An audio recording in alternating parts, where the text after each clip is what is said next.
My name is Helen Rivers. I'm 76 years old, a retired librarian with soft knees and a stubborn heart. Early this morning, before the sun even bothered to rise, I loaded a 3-layer carrot cake into the front seat of my old Buick and set off to surprise my daughter for her birthday.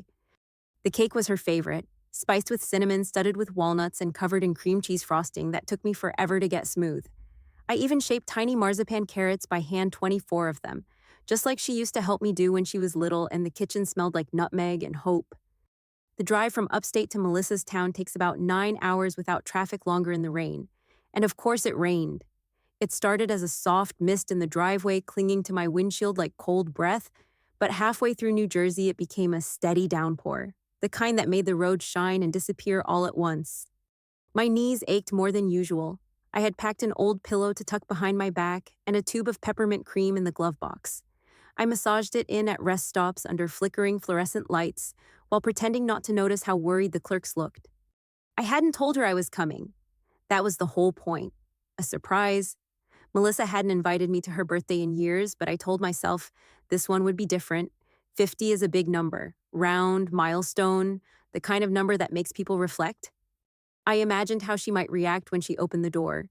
Maybe a gasp, maybe that old smile from when she was 10 and lost her 2 front teeth. Maybe she'd pull me into the kitchen, make tea, and laugh about the rain. Maybe we'd sit and talk like we used to before everything got busy and distant and quiet. The scent in the car was warm and thick. Cinnamon from the cake, a little lavender from the hand cream she used to love when she was a teenager. I had brought it with me, just in case. Just in case she remembered. The radio played soft hits from the 60s songs that Richard and I used to sway to in our kitchen when she was asleep upstairs. I caught myself humming, hands tight on the wheel eyes, blinking hard through the storm. My old Buick rattled a little when I pushed past 65, but she held steady. She's been holding steady for me longer than most. I passed signs for her town just before dusk. The rain had slowed to a drizzle, smearing the last bits of daylight into a blur. My fingers were stiff from the grip, my shoulders tight. But I was nearly there. Just a few more turns and I'd be in her neighborhood. I pictured the street, the neat lawns, her tall red door. I imagined her voice rising in delight, maybe even disbelief. I imagined what it would feel like to be welcomed. I imagined and I kept driving. By the time I pulled into Melissa's neighborhood, the rain had become a fine mist, barely visible under the orange glow of street lamps. The houses all looked pristine, their lawns trimmed like they were afraid to grow wild. Hers sat at the end of the cul-de-sac, bigger than I remembered, with tall windows glowing warm behind pale curtains. I parked across the street, heart thudding in that strange way it does when you're about to do something foolish or brave. The cake was still beside me, untouched. The frosting had shifted slightly with the movement of the car, but the marzipan carrots held. I adjusted them gently with the corner of a napkin, then tucked the foil tighter around the edges. My coat was damp from carrying the cake out of the trunk. My shoes were wet and I could feel my socks sticking to my heels. I walked up the driveway, slowly steadying myself with each step. Her porch light was on. I took that as a good sign. The door wasn't locked. I turned the knob and stepped in like I had years ago, back when Melissa used to call out from the kitchen as soon as she heard me. Now the only sound was water dripping off my coat and the low hum of an oven. The house smelled of rosemary and lemon. Something was roasting. I stood on the entryway tile, letting my eyes adjust. Everything looked too perfect. Glossy hardwood floors, artfully arranged vases, no birthday balloons, no sign of celebration that included me. Voices carried in from the kitchen. I paused before calling out, still clinging to that hope like a threadbare scarf. My name was the first thing I heard. Mom called again this morning, Melissa's voice sharp and impatient. Third time this week. What did she want? Brent asked, like he already knew and was bored by the knowing. Same as always, to talk about nothing, to remind me she's alone, to make me feel guilty for living my own life. My breath caught in my throat. My hands went cold. I stepped back slightly, heart thumping in a rhythm that made my ears ring. They didn't know I was there, that I could hear every word. At least she didn't show up for your birthday. Brent's voice again. Remember last year she stayed 5 days. I had to hide in our bedroom just to get a break. Don't remind me. Melissa laughed light and cruel. She mentioned maybe visiting soon. I told her we were too busy. Good. The last thing we need is her showing up unannounced. Then came the words I would never forget. God, I hope she crashes. I stood there, shoes wet, cake in hand, while Brent chuckled. Or at least gets lost. One weekend without guilt trips would be a blessing. Their laughter was soft, casual, like none of it mattered. Like I didn't matter. My knees locked, my arms stiffened, but I didn't move. I couldn't. Not yet. I looked down at the cake. The foil had loosened. A little smear of frosting had stuck to the inside of the lid. I walked forward without thinking.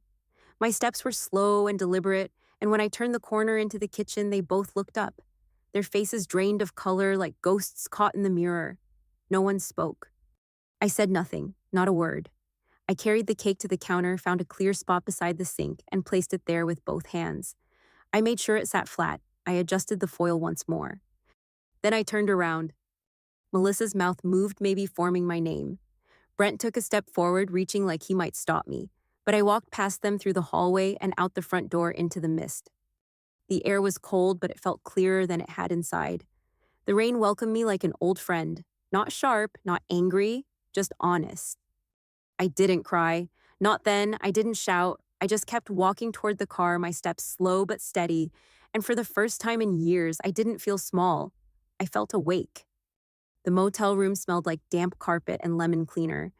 I let the door close behind me with a soft click and stood there for a moment, dripping on the entry tile, holding nothing. My hand still felt the weight of the cake I no longer carried. I peeled off my coat and dropped it on the back of a chair. My blouse clung to my skin. The air was too cold. I sat on the edge of the bed facing a wall of faded floral wallpaper, the kind that once tried to be cheerful but gave up somewhere along the way. I stared without really seeing. The quiet was thick. I wasn't angry, not yet. I wasn't even hurt. I just sat listening to the sound of the heating unit groaning to life and the rain tapping against the window. My phone was still in my bag. I pulled it out and stared at the screen. No missed calls, no messages. I turned it over in my hand, pressing my fingers into the edges. Then I opened the contact list and scrolled until I found the number for the bank. It took 3 tries to get through the menu. When a woman answered, her voice was chipper in a way that grated. I gave her my name, my social security, my mother's maiden name. My voice stayed even low. I told her I needed to know what accounts I was listed on, not just mine, anything I had co-signed, anything I was responsible for. She hesitated, then asked if I meant joint accounts. No, I meant everything, loans, credit cards, mortgages, anything with my name. She put me on hold. The music was tinny and cheerful. My fingers tightened around the phone. I watched the second hand on the cheap clock tick, each movement louder than the last. When she came back, she cleared her throat. 4 credit cards, she said, total limit $75,000, all listed with me as guarantor. A personal loan, $30,000. A home equity line for a property I didn't recognize. I didn't speak. Not for a while. She asked if I wanted her to email the paperwork. I gave her the motel address instead. After I hung up, I sat in silence again, my hand still wrapped around the phone like it might bite me. I thought about Melissa's wedding, how I'd helped with the down payment for their first house, how Brent had once said they'd handle the mortgage on their own, how I'd signed something without reading it, trusting them. How foolish that felt now. 8 years. That was how far back some of the accounts went. 8 years of my name being used without permission, without a word. The ache behind my eyes was sharp, but no tears came. I stood and crossed to the tiny table near the window, opened my notebook, wrote everything down, dates, balances, words I didn't fully understand but recognized as dangerous. There was a small mirror over the desk. I looked at myself and saw someone I barely recognized.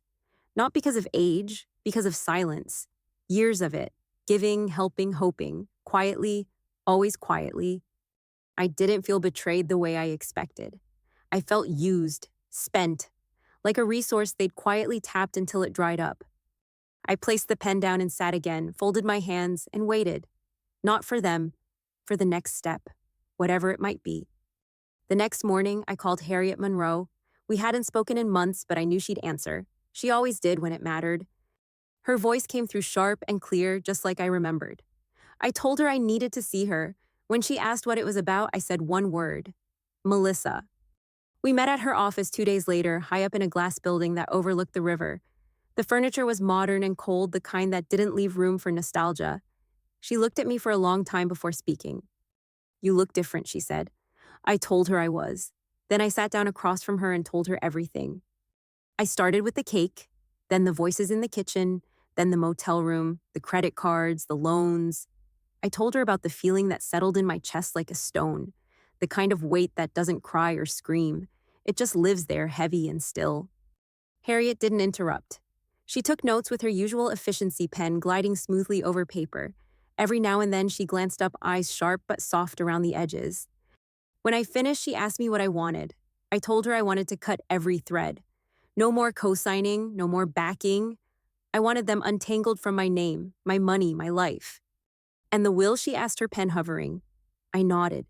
Everything is changing. She leaned back and crossed one leg over the other. Her smile was small but proud. I've been waiting years for you to say that. We rewrote it from the ground up. My house, the investments, the life insurance. It would all go to Hope Haven, a women's shelter where I'd volunteered after Richard died. A place that reminded me of how quiet strength could be. The heirlooms would go to friends. My book club, the pharmacist who remembered Richard's birthday every year, not out of pettiness, but because they had shown up when it mattered. For Melissa, Harriet asked, pausing with her pen ready. I thought for a moment, then said, my recipe box and my diaries. Harriet raised an eyebrow but said nothing. I want her to know who I was, what love looked like, even if she never understood it when I was alive. Deliciously symbolic, Harriet said, scribbling the note. I approve. She brought in her associate, next a young woman with fierce eyes and a gift for banking law. We drafted letters to every credit agency, mortgage company, and lender, notifying them that I was withdrawing as guarantor or co-signer, my name removed from every ledger that had quietly drained me. They'll feel this within days, her associate said. I nodded. That's the point. Before I left, Harriet slid a manila envelope across the table. One last thing, she said. A letter for them, no explanation, no apology, just a final note to mark the end of the transaction. I signed it without hesitation. When I stepped out into the sunlight, it didn't feel warm, but it felt clean, like something had been stripped away. Not bitterness, not even grief, just the illusion that I owed them anything more than the truth. I walked back to my car, slowly when tugging at my coat. For the first time in years, I wasn't carrying someone else's weight, just my own, and that was enough. The fallout came quickly. 2 days after I left Harriet's office, the calls started. Not from Melissa, but from Brent. The number was unfamiliar, but I answered anyway, curious more than anything else. His voice was tight, teetering between panic and confusion. He asked what I had done. I told him I was well, thank you for asking. He didn't like that. The bank called, he said. All our credit cards were declined. They're lowering our limits, freezing accounts. What is going on? I told him I believed it was called reality. He didn't laugh. He asked about the mortgage, said the beach house was falling through. They needed my name for the paperwork. They assumed I would help. I reminded him that assumptions often lead to disappointment. He tried again. Said Melissa had been under stress, said I must have misunderstood, that I'd always been sensitive. No, I said. I finally understood everything. There was silence on the line, thick and stunned. Then he asked if we could meet, talk things through, maybe come to an arrangement. I told him I had nothing to arrange, then I hung up. The next day, Melissa sent an email. 4 long paragraphs, half-hearted apologies woven between thinly veiled guilt. Phrases like, you always made me feel guilty, and we never meant to hurt you. She never said sorry, not really. Not once did she name what they did. She just wanted me to understand how hard things had become, how much pressure they were under, how I'd made things worse. I didn't reply. In the weeks that followed, I heard things secondhand. The vacation to Maui was canceled. Brent had to take on extra hours. A second job, someone said, consulting or delivery, depending on who was asked. The beach house purchase fell apart. Without my signature, the mortgage wasn't approved. The down payment scraped together from borrowed money had to be returned, with penalties. Melissa tried calling once. I let it ring. She didn't try again. I didn't gloat. I didn't feel joy. What I felt was clean, untangled, like I had pulled my name from a pile of debts and expectations and handed it back to myself. Martha, Brent's mother, called out of the blue. Her voice was cautious, almost polite. She asked if it was true, if I really wasn't contributing to the beach house. I told her gently that I never agreed to contribute. She didn't argue. She just sighed and said they had told her otherwise. I said I wasn't surprised. People started seeing through the cracks. The stories that once sounded noble scraping by, building something together, started to shift. They didn't collapse, but they tilted. Just enough for the truth to slide through. I spent more time at the community center. Started joining the watercolor class that met on Thursdays. The instructor was a man in his 60s with too many cardigans and a kind laugh. He told me I had a steady hand. I painted fruit bowls, trees, a quiet road with no signs. I liked the quiet. I walked every morning with my neighbor Doris and her dog. We didn't talk about Melissa. We talked about our knees, the birds, whether it would frost early this year. At home, I unpacked the good china, not for anyone else, for myself.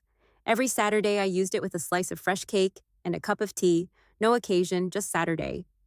The world didn't collapse without them. I didn't wither from loneliness. My house didn't echo with absence. It felt still, and still I found could be good. The letters kept arriving. From the credit companies, from the bank, from lawyers Melissa must have contacted. I passed them all to Harriet. She called it maintenance. I called it peace. Every now and then, I reread the letter I left on Harriet's desk, the one that ended things. It didn't explain, it didn't accuse, it just ended. And that I realized was all the explanation they had ever given me. I didn't need revenge. I needed distance. I didn't want to fight. I wanted peace. And now I had it. The garden had been wild for years. The weeds had grown tall around the edges, curling over the raised beds, like they had taken ownership. One morning, I put on my sun hat and gardening gloves and pulled them all out one by one. The dirt was cool and damp. I planted lavender tomatoes and a few rows of green beans. My neighbor Doris gave me some blueberry cuttings, and we tucked them into the far corner near the fence. Every Saturday, I set the table with my good china, the same set I had wrapped in tissue for decades, waiting for the right moment. Now it held sandwiches and potato salad and lemon cake for lunch with friends. We laughed about small things, shared stories, passed around second helpings without asking first. No one expected anything. No one measured worth in obligation. I joined a local art group at the library. Every Tuesday afternoon, we sat around a long table under bright lights with coffee and watercolor paper. I painted still lifes and window scenes. One week, I painted the old maple tree outside my house, the one Richard had planted the year Melissa was born. The instructor said my brushstrokes had confidence. I wasn't sure if it was true, but I liked the sound of it. I liked that my hands, though slower, now still made something new. 3 afternoons a week, I drove to Haven House. I filed papers, refilled coffee cups, sat beside women who had been hurt in ways that never made headlines. They didn't want advice. Mostly, they wanted to be heard. One woman no older than Melissa told me she didn't think she'd ever feel whole again. I listened. Then I told her about the time I drove through a thunderstorm with a cake on the seat beside me, thinking love would fix what had been broken. She asked me what happened when I got there. I told her I found out what had been broken couldn't be glued back the way it was. But I also told her that didn't mean it couldn't be built into something new. Sometimes I cried with them, sometimes we sat in silence. That was okay. Silence wasn't empty. It had weight, and sometimes healing. Back at home, I moved through the rooms slowly. I didn't rush anymore. I didn't check my phone expecting a call. The house was quiet, but it didn't feel hollow. I put on music in the evenings, old records, the ones Richard and I used to dance to barefoot in the kitchen. I danced again. Just a few steps, nothing fancy. But it felt good. I made carrot cake again this time with cardamom and orange zest. A little bolder, a little less sweet. I served it with strong coffee and small stories, and no one asked for more than that. I didn't rewrite my past, but I stopped carrying it like a weight. I carried it like a photo, a reminder, not a roadmap. This life wasn't about what I had lost. It was about what I was choosing.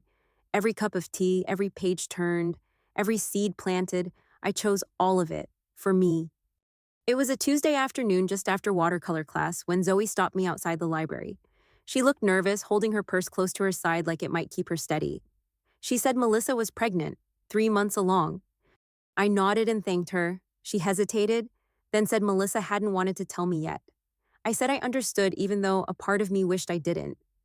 That night, I pulled a cream-colored card from the box in my desk, thick paper smooth under my fingers.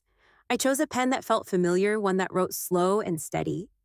I didn't type, I didn't text. I wrote in my own hand the same way I used to sign school notes and tuck them into lunchboxes.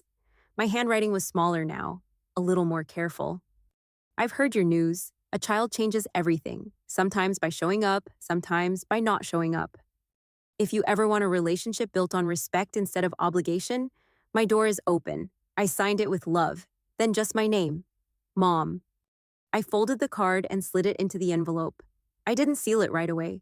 I sat there a long time staring at the return address, wondering if this would be the start of something or the end of another illusion. In the morning, I walked to the mailbox and slipped it inside. The flag clinked gently as I raised it. I didn't pray. I didn't wish. I let go of the outcome. The call came just after lunch. A doctor from Hartford Memorial said Melissa had been admitted overnight for observation. There had been bleeding, but the baby was fine. She asked for you, he said. Only if you meant what you wrote. I didn't ask questions. I packed a sweater, slipped on my shoes, and drove. The hospital smelled like antiseptic and overcooked broccoli. Her room was near the end of a quiet hallway. When I walked in, she looked small under the thin blanket. Her hand was resting on her belly. When she saw me, her eyes filled. Real tears, not the kind meant for effect. She whispered, "You came." "You asked?" I said, pulling a chair closer. I didn't reach for her. I didn't speak again right away. We let the silence breathe between us. The monitor beeped in a slow, steady rhythm.